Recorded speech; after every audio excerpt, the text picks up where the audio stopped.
祖母，有哪一个亲生父亲会对亲儿子下如此重的手？怎么会？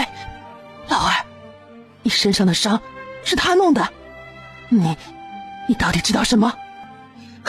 祖母，我怀疑20多年前北地战事停歇，从唐国公抱回唐之灵回府，从那之后的唐国公就不是我的亲生父亲了。我父亲或许在与鲜卑交战中人就死了，这么多年生活在大禹朝的唐国公或许就是鲜卑的细作。从前母亲经常偷偷抱怨父亲偏爱姨娘，他这些年独守空房，我猜唐国公是害怕我娘看出他是冒牌货吧。那人没有戴面具，长得又和你父亲相似。祖母，四弟是后出生的，但是和我也有些像，几个庶妹和我们也有相似的地方，也能看出是唐家人的影子。那个傻的唐国公会不会也是祖父的孩子？唐老夫人眯缝起双眼，仔细回想，终于她想到一个女人。难道是她？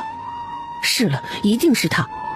她肚子里有孽种，是真的，还生了出来。祖母，您怎么样？唐老夫人想起了一个最纯之女，柳湘君。我还真是个傻瓜，到现在才看透，唐干，你真是骗得我好苦啊！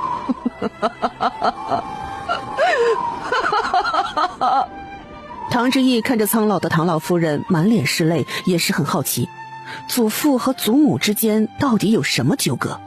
祖母，柳湘君是谁？和祖父有什么关系？可是唐老夫人都没有反应，一直沉浸在自己的情绪里，哭哭笑笑的。唐之义看着有些疯癫的唐老夫人，知道再问下去也没有结果。嬷嬷，把祖母送回房间，我去请大夫。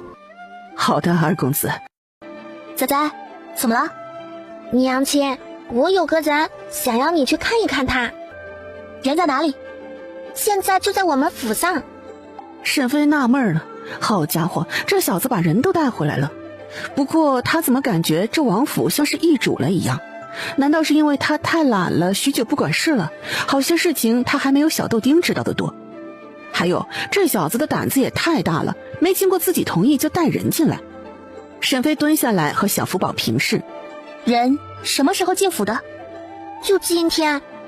小福宝没由来的有些心慌，此时表情严肃的沈飞他是很少见的。平时娘亲不都是没心没肺的吗？今天怎么这么严肃？小福宝，你好像忘了，这个家谁才是老大？小福宝还没有被别人这么对待过，沈飞从前也没教训过他。娘亲，小福宝，这个家都得听我的，以后不准轻易的带不相干的人进府，明白吗？好。沈飞松开手，看到小福宝有些红的脸蛋，有些心虚。人在哪里？我和你看看，要是坏人就扔出去。沈飞看着小福宝继续碎碎念。仔仔，你还小，不知道人心险恶，有些人就会利用你们这些小孩子的同情心骗人，最后你可能就被抱走了，以后娘就再也找不到你了。沈飞觉得他这段日子过得太懒散了，就是仔仔的教育都没有跟上。在现代还是有人贩子的，这大禹朝也有拍花子和人牙子，自己崽子这么可爱，也很容易被骗的。沈飞牵着小福宝给他灌输了不少防骗指南。仔仔，娘亲的话你记住了吗？小福宝很想翻白眼，但是忍住了。他娘虽然整日嘻嘻哈哈没心没肺的样子，但是观察力极好，他要是以后不小心一点，没准会暴露。娘亲，我知道了，这次这个人很特殊，是太子让送进来的。小福宝想到了太子这个挡箭牌。沈飞皱眉，太子还认识那人？走，那快一点带我进去看看吧。于是两人就来到了下人房。等沈飞看到这人的时候，也是吓了一跳，主要是这手段太残忍了。沈飞急忙把小福宝的眼睛蒙上，害怕吓坏他。娘，我之前都看过了。哦，既然不害怕，就一起看看吧。他悄悄地走近，等看到这人的脸的时候，惊讶开口：这人是唐国公？此人是北地送过来的，但不是唐国公。沈飞摸着下巴仔细思考，想起之前做的实验，他快步上前，在男人的脑袋上拔了一根头发。男人看到沈飞的动作也吓了一跳，嘴里发出呜呜声。沈飞快速地把毛发放到空间里，然后掰开男人的嘴巴，发现没有舌头。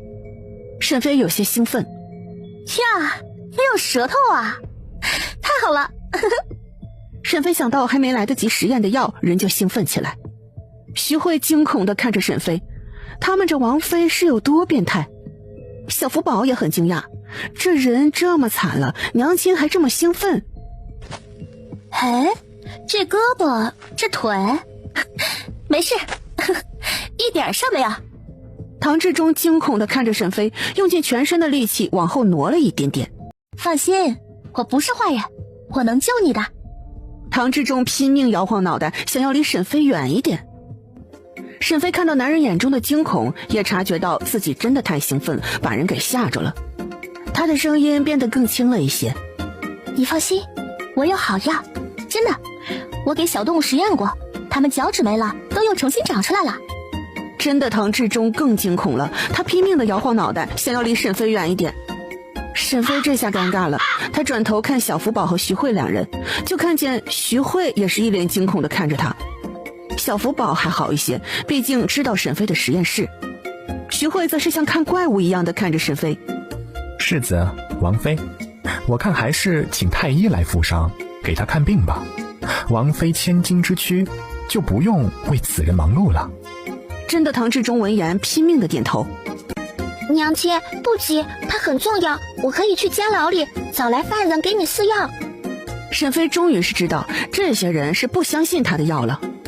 不必啦，我的药非常珍贵，也不是谁都能用的，一共就带了那么几支，不是非常重要的人，我才舍不得给他们用呢。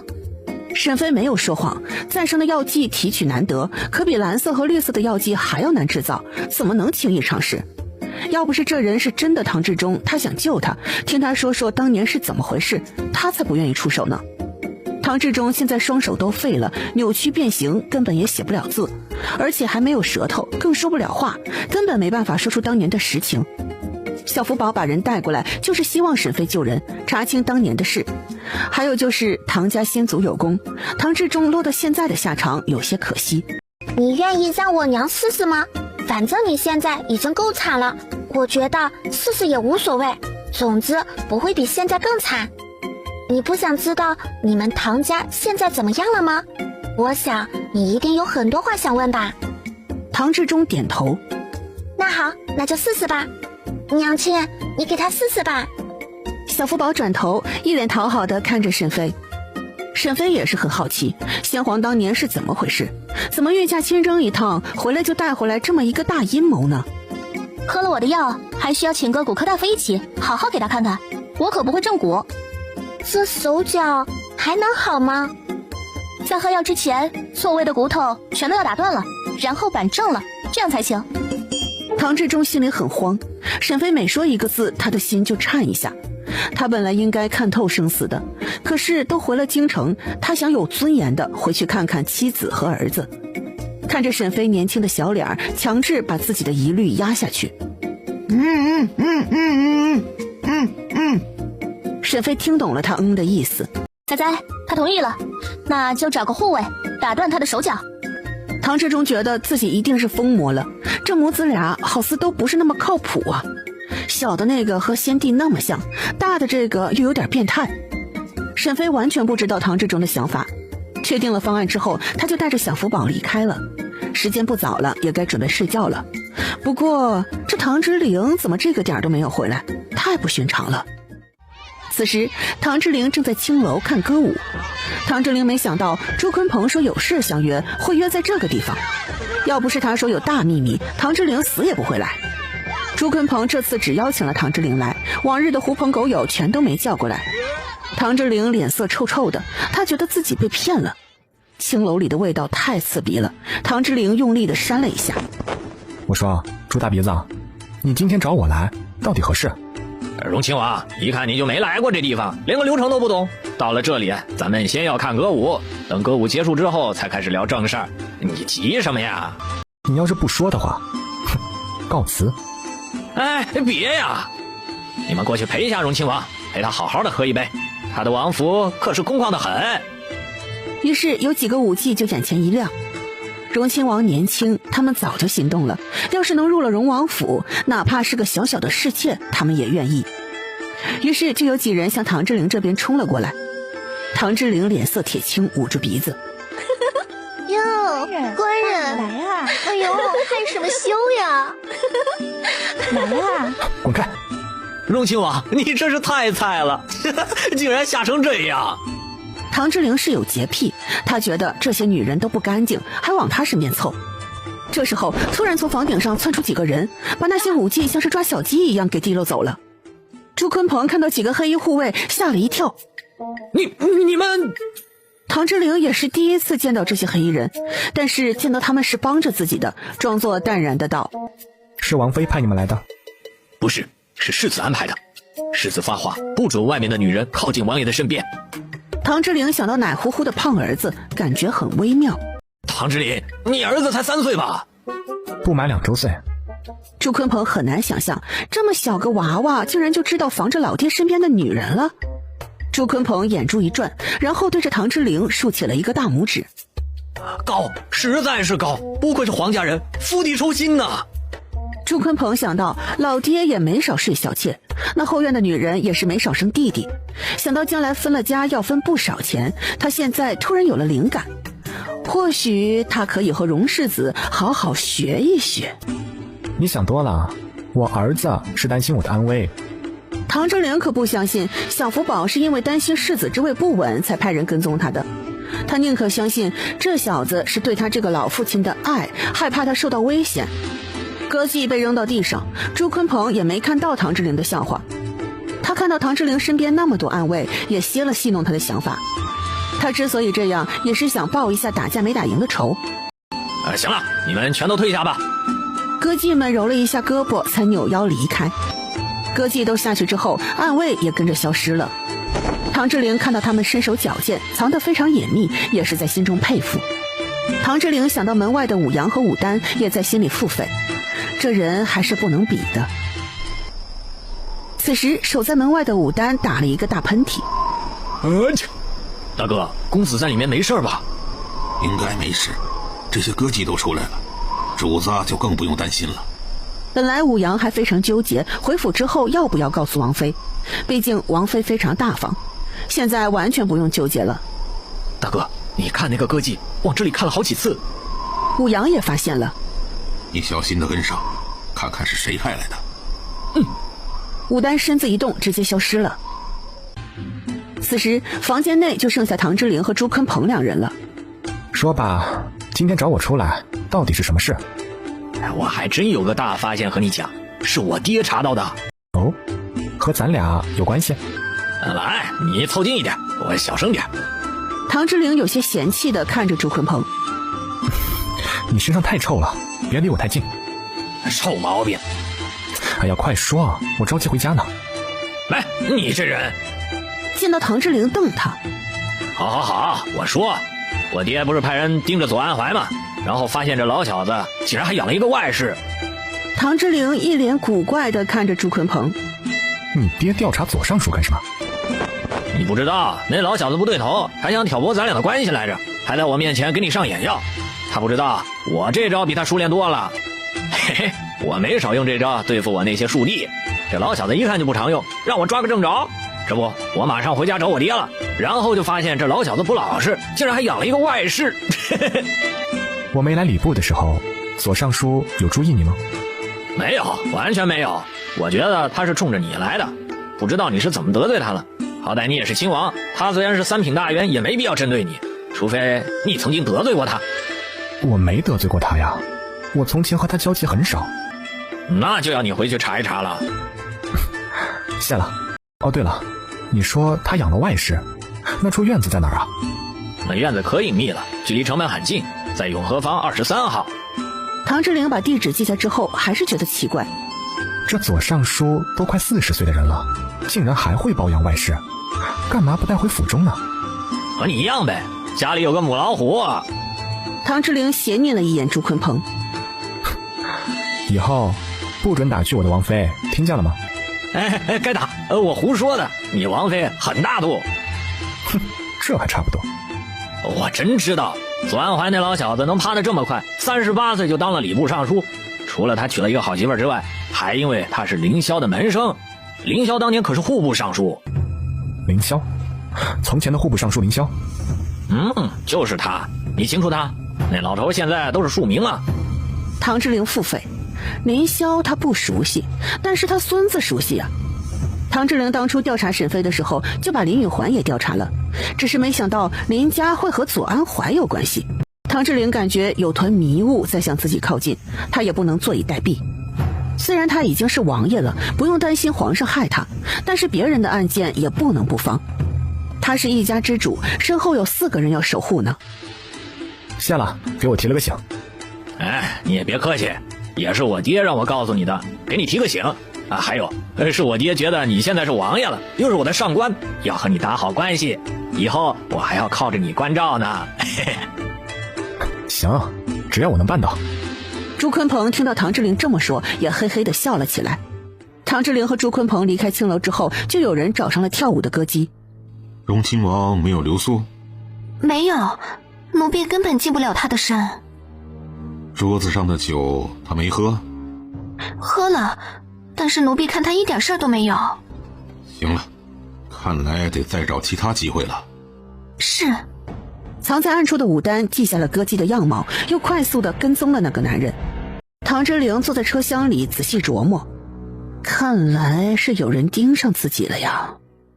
唐之陵到家之后，最先去沐浴，等收拾妥当之后才走进房间。谁料沈飞并没有在房间。沈飞？沈飞今晚很兴奋，所以没有和从前一样早早的卸下。他正在实验室忙活，就听到唐之陵在叫他，于是直接从空间出来。我在这里呢，你今天好晚啊。沈飞，我和你说，我今天……唐之陵把今天朱坤鹏的事和沈飞说了一下。就是这样，没想到左尚书还藏了个外室，而且他竟然还因为林家就迁怒我。沈飞却觉得没那么简单。从他在后世看到的电视剧和破案片来看，事情绝对没有那么简单。我觉得不会是外室，按照你们的说法，左尚书算是个凤凰男了。科举成功之后，靠着老师和岳父在朝廷上站稳脚跟，那想必有着极大的野心。这样的男人把权力看得很重，朝廷3品大员养外室，被御史知道了参他一本都够他丢脸的了。那你说左尚书不是因为林宇环才来针对我的了？也不是，左尚书应该也不是主要针对你。林宇环又不是他的儿子，他犯不着为了他下这么大的力，除非这里面有什么利益牵扯，或者又有什么原因让他不得不这么做，而且这个原因还足够的大，否则他犯不着来得罪你这个新鲜出炉的亲王啊。左尚书这么暗戳戳的挑拨，也是有些掉价的。唐之陵仔细的琢磨，你是说他有把柄在凌霄身上？这有什么不可能的？哪个朝廷官员屁股底下没点屎啊？哎，沈飞，那你说他那个外室，咱们要不要查查？查呀，我和你一起去，我也想看看。也行啊，到时候咱们俩一起去。唐之陵想到身边的暗卫，兴冲冲地和沈飞分享道：沈飞，我身边可是有好几个高手呢，都是小福宝给我的。哦，是这事啊，我知道。徐慧说咱们是亲王府了，规格都要提上来，这些厉害的人都是上面赏下来的。唐之陵也无所谓，皇上的人也行。他已经看出来了，他在皇上这里还算得宠，至少比其他兄弟待遇要好多了，他也不求更多了。小夫妻俩说了好些今日的见闻，两人才上床休息。此时小福宝也没睡，他也听着令策的禀报。你说左安怀藏了个女人在京城？是朱坤鹏查到的，今日约王爷在青楼见面的就是说这事儿。青楼？他去了青楼？是，但王爷一直记得要洁身自好，没有让那些女人近身。哼，算他识相。令策不敢附和，主子吐槽可以，他可不敢。宅子那边有人去了吗？莫四知道位置后，第一时间派人去查了。好，查清左安怀藏的人是谁，还有查清这次科举左安怀除了给林欢雨漏题，还有没有其他学子，有没有暗中的势力跟他勾连。是，手下尽快调集人手，尽快查清。好好查查他，还有他针对荣亲王的原因，速度要快，需要皇上那里开什么后门，尽管提出来。令策离开了，小福宝也是没想到左安怀这个当年亲自选的榜眼会出问题。夜里，永和坊，莫四带着几人直接去了永和坊抓人。他们也是没想到，年轻貌美的小娘子是没见到，竟然看到个白发老太太。你们是谁？英姑看着这些黑衣人，猜测着这些人的来历。他藏在京城多年，一直都是相安无事，到底是谁泄露了他的行踪？动手！哼，找死！于是也飞身上前和莫四打斗起来。莫四见到英姑的身手也是非常诧异。你会武功？小娃娃，小瞧人了不是？说完不给莫四喘息的机会，直接飞身上前招招狠力。莫四知道自己是轻敌了，带来的人少了，本来以为只是个普通的外室小娘子呢。不过他们几人功夫已经不俗，而这个白发老太太竟然这么厉害。此时英姑也是没想到这几人会这么厉害，这不是普通人家的护卫家丁。你们是大内护卫？莫四没有回答，捂着胸口。今天必须把人拿下，一起上！英姑原本没打算逃跑的，现在也不恋战了，她没有回去收拾东西，直接飞身离开。她不能暴露，更不能被皇家抓到。快，你们追！几人点头，直接追了上去。莫四受伤很重，他要回府禀报消息。翌日，小福宝起来之后也知道了莫四受伤的事。徐慧，给莫四请个好大夫，好好的养着吧。是世子。王爷和王妃在做什么？王妃今日换了男装，说是要和王爷去盯人。小福宝的心里一动，那老女人的功夫了得，可不能让娘亲冒险。于是他直接是去找沈妃了。娘亲，你要干什么去啊？仔仔，看看娘亲是不是很英俊啊？小福宝见到沈妃这样，摇了摇头。不英俊，但是漂亮。你呀，出去一看就知道是女扮男装的。沈妃也无所谓。走吧，今天去永和坊，那边距离西城门近，咱们有时间，或许还能出城去村子里看看。沈妃想起来，她已经好久没看长乐村的养殖地了。咱们家只养猪也不行啊，最好啊是养牛和羊，这样想吃的时候都能吃上新鲜的。娘亲，牛是要耕种的，不能轻易宰杀，而且牛的繁殖也没有那么厉害，一年也得不了多少牛。我知道有一种办法，可以让牛年年生崽子。小福宝眨巴着大眼睛，惊奇地看着沈妃。如果大禹朝的耕牛多了，那百姓耕种也会更容易，毕竟现在没有牛的人家都是靠人拉犁。要是娘亲的办法真有效，那也是造福百姓了。小福宝也不反对了。娘，那咱们家养吧，养好多好多啊。那不行，咱们家没有牧场，养多了咱们庄子放不下。牧场？小福宝暗暗记下，也不是不可以啊。我就想养几头，每年能杀了吃肉就行，养多了麻烦，没必要。小福宝觉得有必要啊。他本来还想和沈妃一起出门，但现在不行了，他想进宫找太子。娘，那你今天出门把令册带上吧。你不和我一起出门啊？沈妃狐疑地看着小福宝，觉得他很奇怪。他自认为儿子也是喜欢凑热闹的。我今天要进宫一趟，你们去吧，小心一点。没有皇上的召见，你是进不去的。皇上给了我腰牌，我随时可以进宫。唐志玲心想，好吧，儿子比自己吃香啊。不过儿子和太子关系好点也不错，这样荣亲王府下一代的荣华也能延续下去。仔仔，你进宫早点回来，你妹妹们自己在家，我不太放心。娘，放心吧，我保证能照顾好妹妹们。沈妃和唐志玲前脚才离开，小福宝后脚就带着两个妹妹进宫了。此时两个小妞妞正在太子的宫殿，太子看到眼前坐着的小娃娃也是喜欢的紧。太子妃在一边也是眼巴巴地看着两个小孩子，他摸了一下肚子，希望能早点为太子生下嫡子。哎呀，你叫小叶子啊，这么喜欢笑啊。小叶子的长相更像皇家人，更喜欢笑，太子妃很喜欢小叶子。小叶子笑着和太子妃打招呼。太子妃把小叶子抱了起来，走到一边轻轻地摇晃。花花看了一眼姐姐，就不再关注她，而是老实地坐在一边，竖着耳朵听着太子和小福宝说话。你去给我弄一个牧场，要大一点的，最好在西城外。福宝弟弟，你要牧场干什么？有用，到时候养牛。太子心中犯嘀咕，皇爷爷重生了，爱好都这么奇葩了。小福宝好似看出太子的腹诽，我娘亲有办法让牛多生产，这样耕牛就多啦。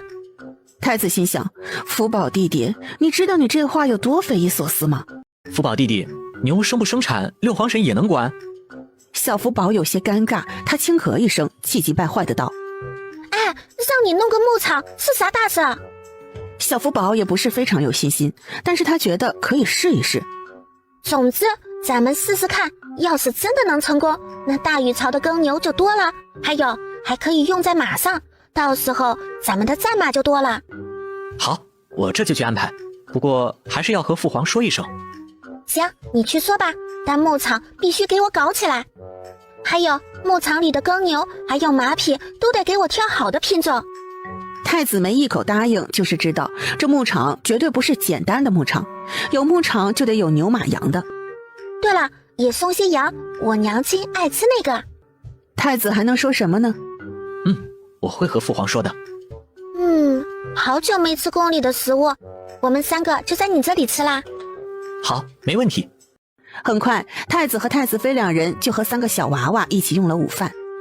太子妃母性泛滥，一直都有照顾2个小妞妞。这时候有工人端着一碗鱼汤上来，太子妃闻到立即干呕起来。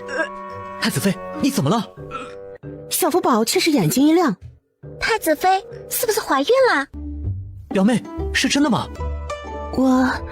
我也不知道。一定是有了，福宝弟弟说是就一定是。对，福宝弟弟是有福气的。太子常常把福宝弟弟挂在嘴边，太子妃也记住了，也跟着这么喊小福宝。小福宝看到2人说了半天也抓不住重点，立即吩咐道：快去请太医，把最擅长把喜脉的方太医请来。对，请太医。花花咽下最后一口蛋羹，就看着那边比太子都激动的哥哥，狐疑的上下扫视他。看到他那五短身材，小嘴里说出来的话都是对着宫里的熟年，也是暗暗的记在心里。哥哥在太子身边的时候，比在家里还随意。小福宝感觉有人在看他，转过头就对上了花花的视线。妹妹的眼神有些不同啊。小福宝自己就是个异类，他早就觉着这个小妹妹似乎太懂事了些，和旁边那个打滚还流口水的小叶子真是天差地别。2人的目光交汇，谁都没有离开，好像谁先离开视线就认输了一样。这时候方太医脚步匆匆地走了进来，